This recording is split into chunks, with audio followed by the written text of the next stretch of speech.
Good morning. We didn't have any lights today at the beginning of Hoon Dok, but we're back. I just read to you what we read today from the subtopic Ideal Parent-Child Relationships on page 541.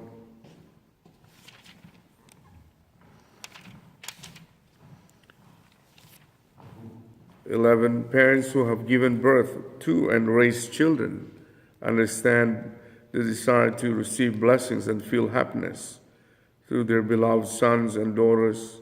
If they can establish a foundation of happiness and blessing, they want to bequeath it to their offspring for eternity.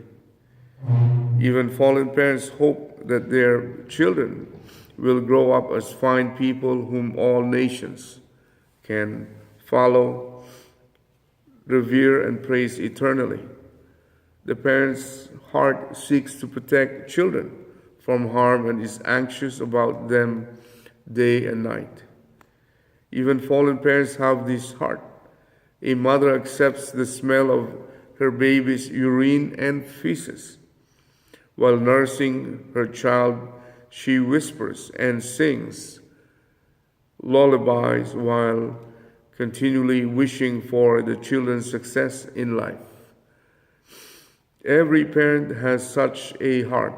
If a child is incompetent or lacking or suffers from a disability, the parents' hearts suffer to the point of breaking. If this situation is then resolved, their relief and joy goes beyond the pain they have felt.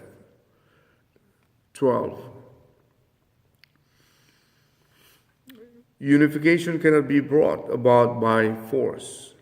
If it could, the world would always be controlled by the one with greatest strength.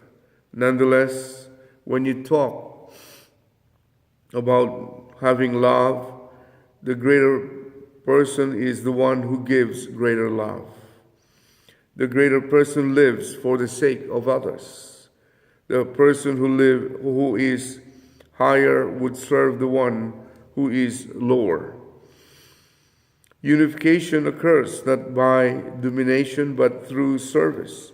That is why all children go to their mother's bosom when she is near. It is possible only in love.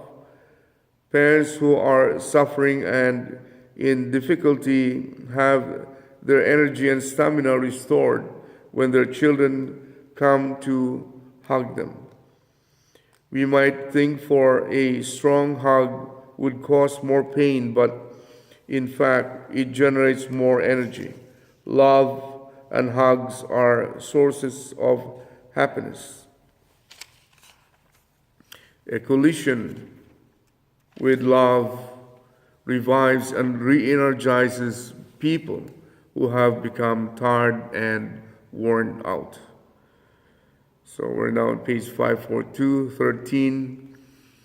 The viewpoint of a parental heart, a mother, no matter how attractive she may be, will feel happy if a passerby compliments her baby, saying, "Wow, he's so much better looking than his mother," even though this implies she is less attractive than her baby.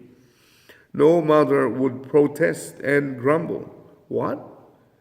If he is more attractive than I am, does this mean I am much less attractive?" Rather, she would be unable to contain her joy. This is an example of maternal heart. Whose heart do you think this resembles? Mothers are resultant beings, not causal ones.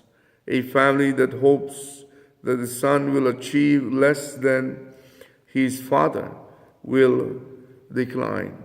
If the father is the president of his country but his son's accomplishments fall short of his, And if this pattern were to continue for some generations, that family might gradually decline and end up in a miserable state. 14. What is the source and motivation of parental love? The love between man and woman is changeable, but parental love toward the children, born of conjugal love, is unchanging. Why? Parental love, which is unchanging love, does not originate from the horizontal conjugal relationship. Parental love originates from a certain vertical flow. Who is the source of the vertical love? It is God. We need an absolute subject, partner of unchanging love in the original position with whom we as object partners can establish a steadfast relationship. Vertical love is not the kind of love that a husband and wife can enjoy for their own pleasure. Vertical love does not adjust to your self-centered desire to love or not love. But even if you try, you cannot sever it. Your horizontal position affords you no power to change it. Thus, the love of parents toward their children never changes. 15. The moment a baby's umbilical cord is severed, a loving heart naturally arises in the parents.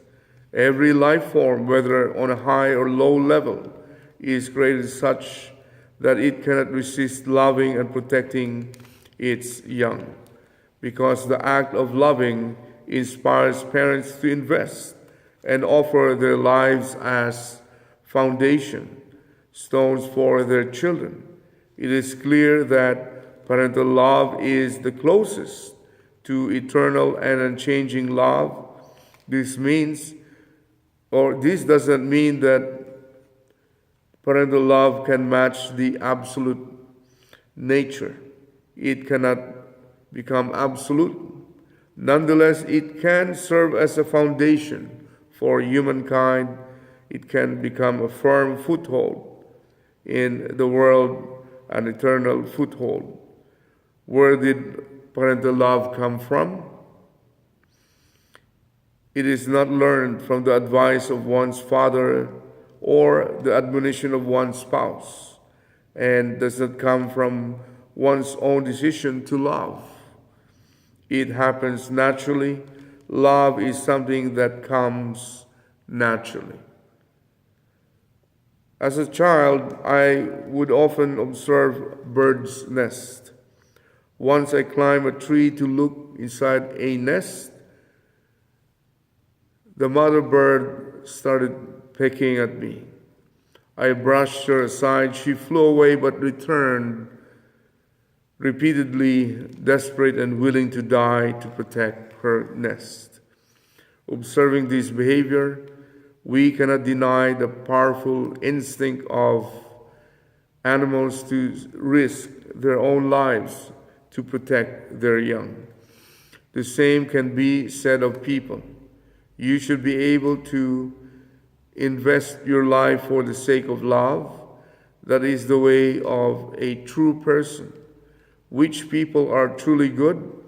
There are those who establish love as their root and try to protect their loved ones even at the cost of their own lives. Number 17, what is the limit of parents' love for their children? Parents love their children beyond their childhood years, through adulthood and even into eternity. If a relationship is established between a parent and child through which both feel increasing worth and value, then infinite strength and infinite stimulation, something infinite and new will arise within that relationship. That ends our Hoon Dok. Have a great and wonderful day.